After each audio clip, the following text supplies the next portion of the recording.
How do you prepare for foot surgery? A lot of people have this question, and this is what we're going to go over, the answers of how you should properly prepare. What are the things that you need to know if you're going to be having foot surgery? Hope you enjoy.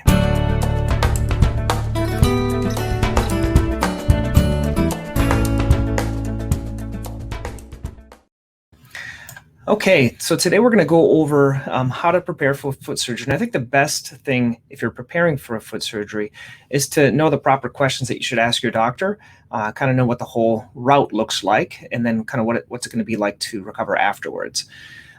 Just a little primer.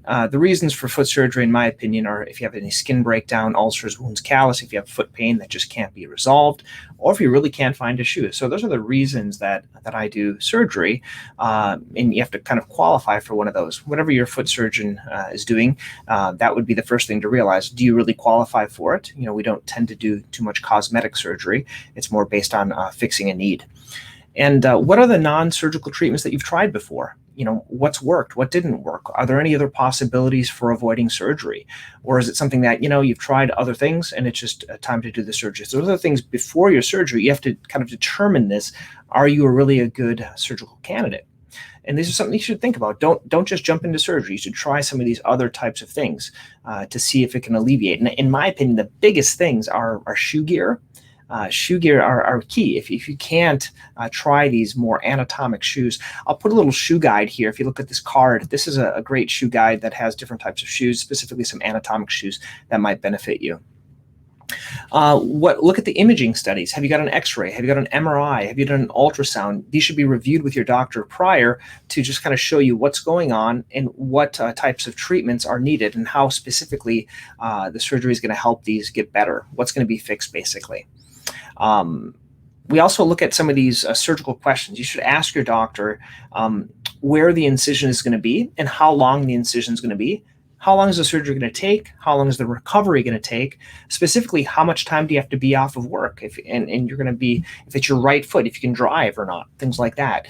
When can you start working out? When can you start walking? For a lot of our patients, that might be 3 months or so, 3 to 6 months. And then will it come back? Is there a possibility of it coming back, or will it be another problem? And then also, what medications should you stop before surgery? These are all important things. And then also any narcotics or pain medication or things like that that has to be dealt with.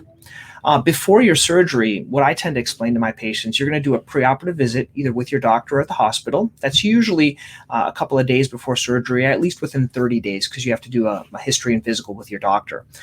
Nail polish for the females, it doesn't really bother me. Some doctors may have a different preference, but you can use nail polish. You need to get a ride to surgery. So you can't just drive yourself to surgery. I know it's kind of obvious, but you should get a ride there and back because you're going to have usually some anesthesia. Okay. And you have to arrange so you can have time off of work, and especially arrange that someone's going to be there the first couple of days. The main reason that, in my experience, that surgeries are canceled are because people eat or drink something after midnight. So the day before surgery, so I usually do my surgery on Wednesdays. And so the day before, so Tuesday night after midnight, don't eat or drink anything unless you're advised by your doctor or someone else that you can maybe take some pills with water. But that would be really with your doctor or with the staff. You have to determine that. And then the hospital in our institution, they usually call the day before. So usually about on Tuesday afternoon, they're going to be calling you and letting you know the time of the surgery. During the surgery itself, most of my patients get there about an hour or two before. I know it's kind of early, especially if you're one of the first surgeries, but that gives us time to prepare you for the surgery. You're going to change clothes. You're going to put on one of these gowns. I always give IV antibiotics before, and there's really none needed afterwards unless you have an active infection. So just be aware that you're going to get IV antibiotics before. If you're a child or with a parent with a child, you're going to be some certain considerations like a bunny suit where you can go into the operating room. For anesthesia, you have to determine what you're going to have. For a lot of just smaller foot surgery, you're going to use something called monitored anesthesia care. And that's really the same thing as when you have like a colonoscopy or a same-day surgery. Other patients use general anesthesia. That's the one where usually you put a tube down the throat and then the machine is breathing for them, or they're not really breathing on their own. It really depends what type of surgery. But for most of ours, we do this monitored anesthesia care, which is something that we put you kind of under, but I can still wake you up if I needed to, just by alleviating a little bit of that medication. This is just an example of the anesthesia that you need to know kind of where the local anesthetic is. Depending on the type of surgery, if it's a big foot surgery, we may put something kind of behind the knee region to numb it up, so it numbs up everything below. If it's just a foot surgery, we may just numb it up in the area of the foot, but you have to know kind of what areas. And sometimes people, after this anesthesia, numbing it up, they may have some residual nerve pain because of the anesthetic, because of that type of an injection. Sometimes the incision doesn't even hurt, but it's further up on the foot, and that a lot of times can be from the anesthesia, but it can also be due to the tourniquet, because there's a tourniquet usually that's used around the ankle or around the thigh region for your surgery. The surgical dressing, we usually put one on. If it's a foot surgery, it looks something like this. You may have some pins coming out, or we might put you into a splint or a cast. Really depends. You shouldn't change that. We always change the surgical dressings. Something you need to be aware of if you're going into surgery. If it gets wet, you should call your doctor. Okay. After surgery, you may need some type of a device to get around. You may need a walker, a wheelchair, or a scooter. If your insurance is going to cover these, we need to prescribe them before surgery so you can have it ready, so you can practice using it. Some people like these things. These are like these peg leg, things like that. You might like that. You might like the knee roller to get around, especially if you can't bear any weight on that surface. Okay. During the recovery period. Normally for us, for a lot of the foot surgery, we'll give you the shoe in the hospital, and then, or the surgical center, and then afterwards we'll put you into a boot. And that boot really ranges, might be anywhere for a couple of weeks to a couple of months, depending on the severity of the surgery. After surgery, I kind of use this to kind of explain what we need to do. We need to check the prescription drug monitoring report. That's just to make sure that you're not taking a lot of medications, and we have to, we don't want to give you a lot more if you're already getting pain medication. In my experience, what I normally give patients is something called Percocet, which is oxycodone and acetaminophen. And I'll do that for a short period of time. You take that every 4 to 6 hours. For most of my patients, I give them Vistaril, which is hydroxyzine, and this helps with any nausea. Okay, you can take this with your pain medication. And then I'll usually do some Motrin. Okay, so the way I kind of explain it is you do the Motrin 3 times a day if your stomach can handle it. And then if you need more for the first couple of days or first couple of weeks, that's when you take the Percocet. And if you have any nausea, that's when you take the Vistaril with it. And if you can't take Percocet, sometimes we do Vicodin, which is hydrocodone. And then if you're in a cast, or if we're concerned about a blood clot, we will put you on Lovenox or some other type of anticoagulant so you don't get any blood clot. Okay. Also, just some reminders, you're usually going to take pain medication for 3 to 10 days, maybe a little bit longer. They might cause some constipation. Don't drive on the medication. I remember when I had my wisdom teeth out, I was on, I think it was Vicodin, and I drove somewhere, and I didn't know how I got there, and I didn't realize, well, you're not supposed to drive with this stuff. So don't drive with your pain medication. And if you need longer periods of pain medication, a lot of times your doctor might refer you to a pain clinic to get that special care that you need. After surgery, you need to plan kind of who's going to be there for company. You need someone there for the first day or so. Use a shower cover. I recommend purchasing a shower cover even before surgery. So I'm going to put a little card up here that you can look at the surgery recommendations that I have, and where you can get these shower covers and other types of stuff like this. Don't drive when you're on pain medication. It's obvious. You can't drive. Also, if it's your right foot, you probably can't drive for a period of time during your recovery. Ice and elevate the foot. Some people like to take some vitamins prior to help with healing, bone healing, to not cause any problems. Whether it works or not, not sure, but some people have that preference. The way I kind of explain it is after surgery, you're going to go home about 2 hours after.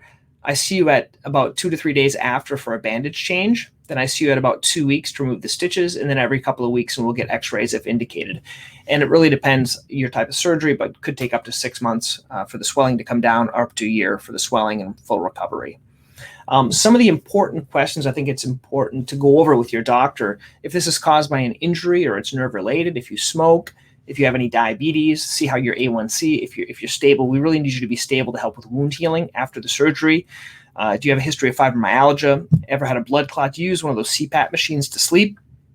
Do you have a history of methicillin-resistant Staph aureus? Do you need a temporary handicap placard? Any metal allergies if you're going to be putting in hardware? All these things are really important to talk with your doctor. And the main reason I see my patients in the office prior to surgery for this pre-surgical discussion and kind of talking about how to prepare for foot surgery is to go over the possible complications. So if during the course of your surgery you get an infection, we'll put you on an antibiotic. If you get a blood clot, we'll put you on a blood thinner. That's why it's so important. If you have a family history of a blood clot, you have to let your doctor know, your surgeon know. If there's a loss of circulation, that would be gangrene, very rare. But if that happens, you may lose the toe. If there's slow healing of the bone, you may need a bone stimulator or shockwave or something else like that. If there's swelling, they might need a cortisone injection or some type of compression. If there's scarring, there's different scar treatments, creams, things like that. And I'll include here a little card that is going to explain some scar treatments as well, some ways to kind of prevent that with some like gel pads and different types of creams. And then also, if there's any complications such as recurrence or drifting, you might need a revision surgery. AVN is avascular necrosis, which just basically means when you do a surgery, sometimes there's not enough blood flow to go to the area to heal it, and it doesn't heal. And so this is an example of that. These are some of these pictures. This is painful hardware example in like a drifting or overcorrected toe. So these things, if we see these complications or a scarring or an elevated toe or things like that, that needs to be treated with your doctor. And then if there's overcorrection, revision surgery might be needed, screw removal might be needed. And then if there's stiffness, there's different types of braces that we can use or physical therapy. And then sometimes there can be no toe purchase, which basically means the toe is elevated. This can be from a tight scar or from the way the toe is corrected afterwards. You might need a revision or some type of splinting. Weight transfer problems are quite common with foot surgery because you fix a bunion or a hammer toe, and sometimes the weight can transfer somewhere else. And then also nerve issues. You may need medication, a referral to a pain doctor. Specifically, there's a lot of nerves in the foot. And where we numb it up, where we do the surgery, there can be pain, tingling, chronic pain, and other things like that. So you can kind of download the presentation here if you'd like, or if you ask any questions, you can certainly do that. I'd love to answer any questions if you post them underneath this video.